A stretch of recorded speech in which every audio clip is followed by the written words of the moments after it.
Qui s'en va à la garderie, là? Non. Toi? Originaire du Maghreb, Madame Azar arriva au Québec il y a 9 ans avec l'objectif de s'intégrer à notre société et fonder une famille. Ses 5 souriants enfants sont preuve de succès. Depuis 30 ans, le Centre multiressources de la Chine offre des activités permettant aux résidents de se divertir ou de bénéficier d'un répit. Ici, à la Chine, on ne manque pas de ressources, ça c'est sûr.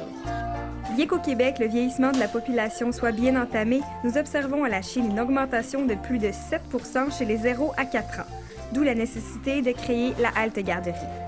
La halte garderie, comme au Centre multiressources, c'est vraiment un endroit où est-ce qu'on offre des répits aux parents, 2 répits par semaine. Ça peut être un avant-midi, un après-midi, 2 après-midi, vraiment 2 moments dans la semaine où est-ce que le parent peut laisser son enfant puis aller à ses occupations, par exemple. Tandis qu'un CPE, bien, tu dois payer vraiment le montant d'argent chaque jour, 5 jours par semaine, puis ton enfant, il faut qu'il aille minimalement un certain jour par semaine aussi. On accueille les enfants à partir de 6 mois. Dès que l'enfant a 6 mois, il peut commencer, il peut piger jusqu'à 5 ans, comme dans un CPE.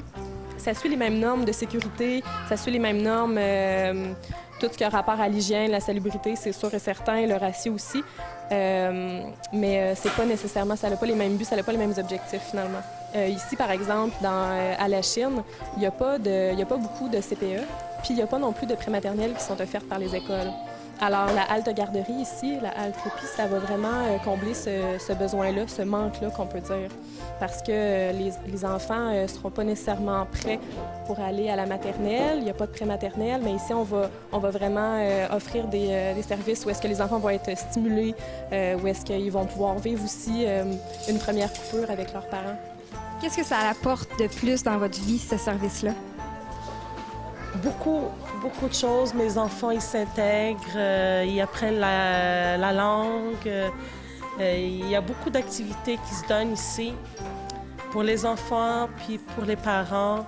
Chez nous, c'est plus la discipline, mais ici, c'est plus l'éducation. En l'inscrivant puis en l'amenant, bien, je peux travailler, en fait. C'est 3 heures, ça n'a pas l'air de beaucoup, mais c'est quand même 3 heures de travail.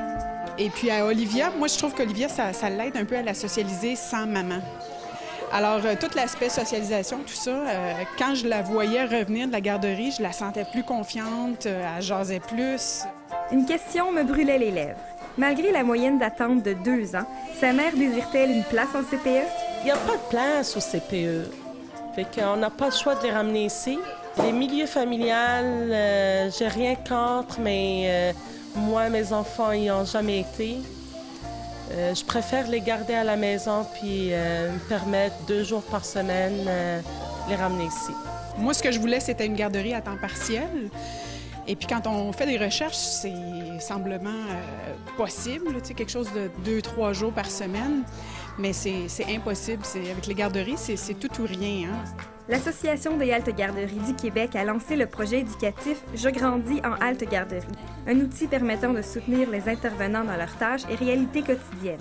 Les organismes offrant un service de halte garderie peuvent s'inscrire aux formations gratuites. Oui, c'est sûr que si on avait plus d'éducatrices, on pourrait prendre plus d'enfants parce que c'est sûr, on a vraiment des listes d'attente au Centre multiressources. Mais on est un organisme communautaire, alors c'est sûr que si on avait plus de fonds, là, on ouvrirait les services. Le message est lancé.